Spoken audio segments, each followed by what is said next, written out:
आपने risk identify कर लिया, लिखने में मसला आया। फिर मैंने आपको लिखना सिखाया थोड़ा बहुत, क्योंकि जो कॉन्सेप्ट पढ़ा साथ साथ ड्राफ्टिंग कर ली हमने। जब हमने ड्राफ्टिंग कर ली प्यारे बच्चों, तब अगली चीज हमारी ये है कि हम एक और प्रैक्टिस करते हैं, एक और सवाल करते हैं, ये देख लेते हैं कि क्या हम आंसर आप लिख सकते हैं। अब आपने बैठ के प्यारे बच्चों बोर्ड शोर्ड कुछ नहीं देखना, अब आपने बैठ के सवाल पढ़ना है और सवाल पढ़ने के बाद उसका आंसर लिखना स्टार्ट करना है। आंसर लिखने के लिए प्यारे बच्चों आपके पास सिर्फ 10 मिनट होंगे। खुद ही रिस्क आइडेंटिफाई करना है, खुद ही लिखना है प्यारे बच्चों। अपने पुराने आंसर्स को मत देखिएगा, बोर्ड को ना देखिएगा, पीछे जो आंसर है उसको ना देखिएगा, खुद से लिखने की कोशिश करिएगा। जब आप खुद से लिखने की कोशिश करेंगे तो फिर इस सवाल के बाद हम एक और चीज समझेंगे, और एक ऐसी चीज समझेंगे जो कि इंशाल्लाह आपके लिए बड़ा फायदा। हम सिर्फ ये नहीं सीखेंगे कि हमने लिखना क्या है, हम क्लास के बाद, इस सवाल के बाद हम ये सीखेंगे कि यार सवाल में रीड क्या करना होता है, सवाल में हाईलाइट क्या करना होता है। हम ये चीज सीखेंगे कि जब पेपर में सवाल आएगा तो आपने सवाल में रीडिंग किस तरीके से करनी है, हम इंशाल्लाह भी क्लास में ये भी सीखेंगे। क्वेश्चन नंबर 2 में आपके साथ पढ़ रहा हूँ। The fresh juice company manufactures the soft drink cola and fizzy and its year end is 31 December 2013। The company has invested significantly in the cola and fizzy drinks production process at the factory. This resulted in the expenditure of $5 million, which is capitalized. आगे लिखे, which is capitalized. Minty has recently recruited a new credit controller to chase the outstanding receivable. Based on your meeting with the credit controller, he informed that the some receivables are long outstanding. The finance director stated that there was a problem in November in the mixing of raw materials within the production process, which resulted in a large batch of cola products tasting different. A number of these products were sold. However, due to complaint by the customer about the flavor, no further sales of these goods have been made, which is still appearing in the closing inventory. प्यारे बच्चों सवाल खुद से पढ़ना है, अपने तलफ़ुज़ के हिसाब से, अपनी फ्रीक्वेंसी के हिसाब से आपने सवाल को एक बार रीड करना है। सवाल रीड करने के बाद प्यारे बच्चों मैं 10 मिनट आपसे दे रहा हूँ, आपने ड्राफ्ट करना है। सही है, जल्दी से चलें, 10 मिनट है, फिर उसके बाद हम 10 मिनट आंसर को डिस्कस करेंगे और क्लास ऑफ कर देंगे। तो 15 से 20 मिनट अच्छे से मेहनत कर लो। अब जो मैं अगले 10 मिनट आपसे बात करने जा रहा हूँ, बड़ी इंपॉर्टेंट बात है, उसको गौर से सुनिएगा। मेरा पहला रिस्क, मेरा किसके ऊपर रिस्क है? सवाल पढ़ के किस चीज के ऊपर रिस्क दिख रहा है? मुझे सवाल पढ़ के रिस्क दिख रहा है किसके ऊपर? इन्वेंट्री के ऊपर। इन्वेंट्री के ऊपर कोई रिस्क है? ऐसा क्या लिखा हुआ है सवाल में कि आपको लग रहा है कि इन्वेंट्री के ऊपर रिस्क है? भाई आपने जो कोल्ड ड्रिंक्स बना रहे थे उसका फ्लेवर गलत हो गया, फॉर्मूला गलत लग गया, जिसकी वजह से कोई भी आपकी इन्वेंट्री तो आप बेच ही नहीं सकते उसको, वो सारी जाया जाएगी। और वो पड़ी हुई इन्वेंट्री, तो इन्वेंट्री क्या हो चुकी है? सुनिएगा मेरी बात को, मैं यहाँ पे लिख रहा हूँ, ये क्वेश्चन 1 का है, ये क्वेश्चन, सुनिएगा मेरी बात को। ड्यू टू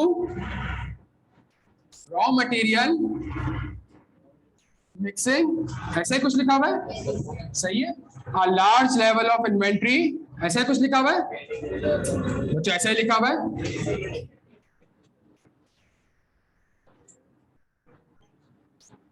मैं एग्जैक्टली लिख रहा, सही है, बट लिखना वही है। ये बात समझ आती है? सवाल में ऐसा क्या लिखा हुआ था? आपने कहा मिक्सिंग का मसला हुआ, कोई आपकी कोल्ड ड्रिंक खरीद नहीं रहा, उसका टेस्ट खराब हो चुका है, फ्लेवर खराब हो चुका है, तो इन्वेंट्री पड़ी है, जाया जाएगी। Therefore, there's a risk of overstatement of, और क्या रिस्क है? Inventory may have been impaired and no impairment, और बच्चों ये हुआ क्या? गलत हो गया? हाँ, अभी वैल्यूएशन डिस्कस कर रहे हैं। स्क्रैप होगी तो 100 रुपए की इन्वेंट्री पड़ी है, 4 रुपए की स्क्रैप करोगे तो 96 की तो इम्पेयरमेंट रिकॉर्ड करनी पड़ेगी ना, तो इम्पेयरमेंट तो है नहीं। अच्छा चलो एक second. Customer is not paying on timely basis, question number 1 था। क्वेश्चन नंबर 2 में क्या लिखा हुआ है? ऐसा Minty has recently recruited a new credit controller to chase the outstanding receivable. Based on your meeting, he informed some receivables are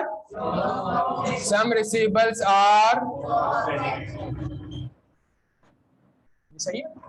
Therefore, risk of overstatement of यार इसके account receivable may have been and no bad debt expense or adequate bad debt expense may have been.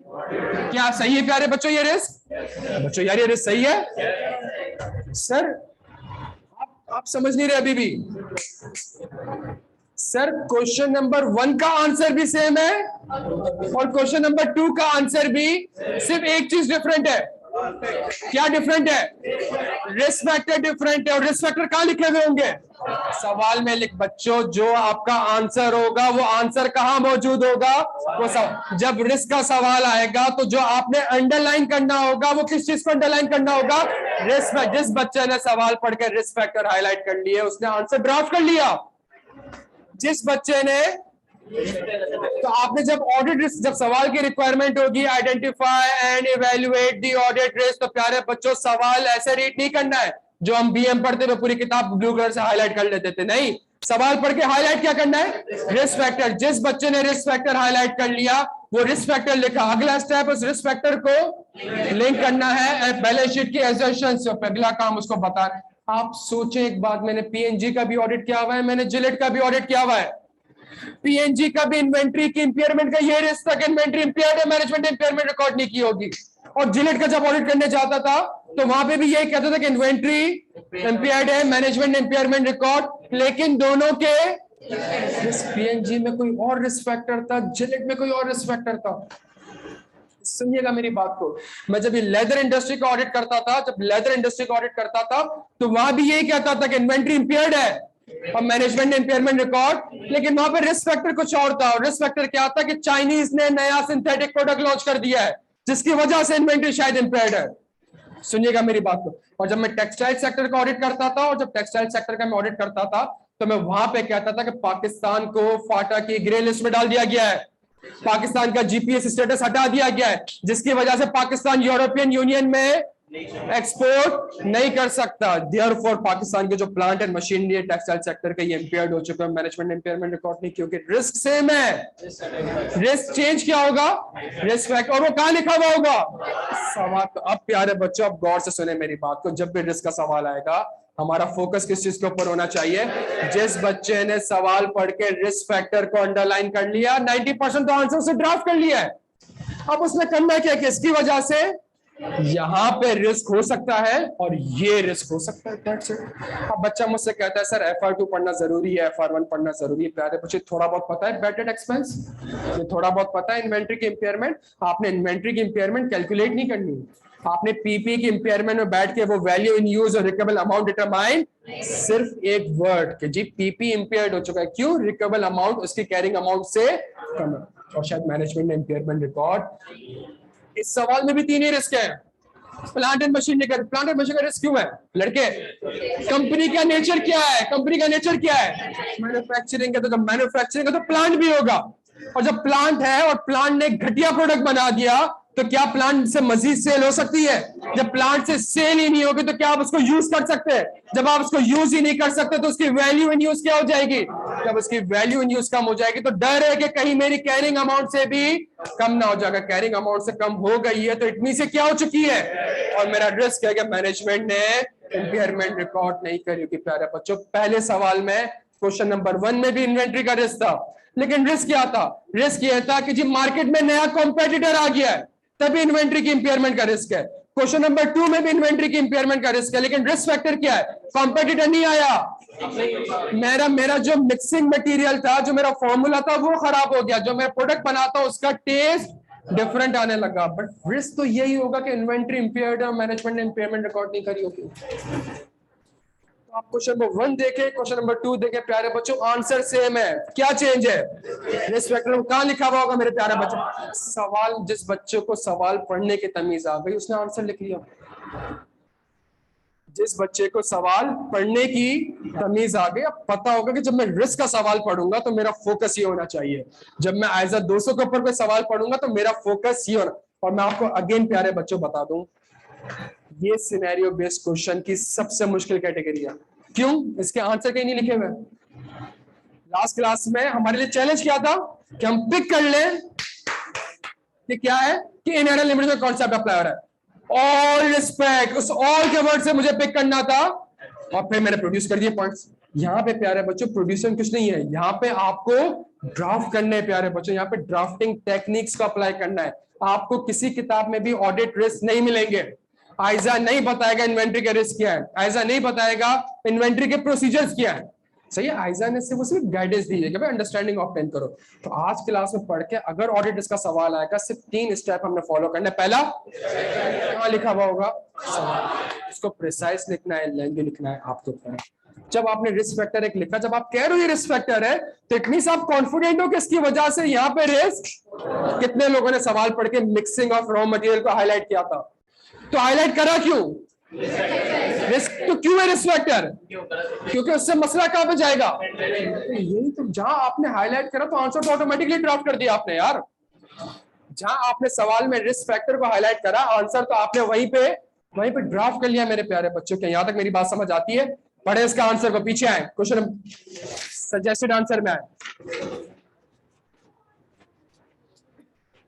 हमने एक risk का भी discuss नहीं किया है, इसमें एक रिस्क डिस्कस नहीं किया है, impairment of receivable. As a result of increase in revenue, Minty has recently recruited a new to chase the outstanding receivable. Based on your meeting with the credit controller, informed that some receivables are, therefore there is a risk of, because receivable may have been impaired and no impairment, bad debt expense or adequate impairment / bad debt expense may have been recorded by the management as per। प्यारे बच्चों, उसके second column और third column को check करो। यही question number 1 का answer भी था, ये क्वेश्चन नंबर 2 का आंसर था। चेंज क्या हो रहा है और ये कहां लिखा हुआ है इस सवाल में? पढ़े इम्पेयरमेंट ऑफ इन्वेंट्री का। The finance director stated that there was a problem in November in the mixing of raw material within the production process, which resulted in a large batch of cola products tasting. A number of these products were sold, however, due to complaint by the customer about the flavor, no further। इस सवाल, ये risk सवाल से लिखा, therefore there is a risk of overstatement of, because inventory may have been impaired and no impairment or may have been। इसके answer का भी second column और थर्ड कॉलम को चेक करें, ये आपके पहले वाले आंसर के सेकंड कॉलम और थर्ड कॉलम से मैच कर रहा है। फर्क क्या है? Risk factor. वहां पर रिस्क फैक्टर ये था कि नया कॉम्पिटिटर आ चुका है, वो टफ टाइम दे रहा है आपको। यहाँ पे ये है कि जी आपका रॉ मटेरियल की मिक्सिंग गलत हो चुकी है, आपका फॉर्मूला गलत अप्लाई हो चुका है। क्या मेरे प्यारे बच्चों यहाँ तक आपके बात समझ आती है? तो अगर हम इस तरीके से लेकर चलेंगे तो कॉन्सेप्ट पढ़ेंगे। अच्छा, हम कॉन्सेप्ट के साथ साथ ड्राफ्टिंग क्यों करेंगे? 2 चीजों की वजह से। जब आप कॉन्सेप्ट वाली क्लास लेंगे तो वो आपको हेल्प करेगी ड्राफ्टिंग में, और जब ड्राफ्टिंग के ऊपर हम टाइम लगाएंगे ऑटोमेटिकली हमारे कॉन्सेप्ट्स और हमें एक चीज समझ में आ जाएगी, जो आइजा का स्ट्रक्चर है। आइजा ने 315 में 2-3 बातें ही बोली है। पहली बात, आपने अंडरस्टैंडिंग ऑब्टेन करनी है। क्यों ऑब्टेन करनी है? ताकि आप उसको लिंक कर सके। क्यों लिंक कर सके? ताकि आप ऑडिट रिस्क आइडेंटिफाई। तो मेरा आंसर भी ये है कि जी अंडरस्टैंडिंग में जो रिस्क फैक्टर है उसको लिंक करें ताकि मैं एक ऑडिट रिस्क ड्राफ्ट कर सकूं। तो मेरी दोनों चीजें आपस में सिंक्रोनाइज्ड होगी। क्या यहाँ तक मेरे प्यारे बच्चों बात समझ आती है? आप एक सेकंड, क्या यहाँ तक बात समझ आती है? जी सर, कोई सवाल?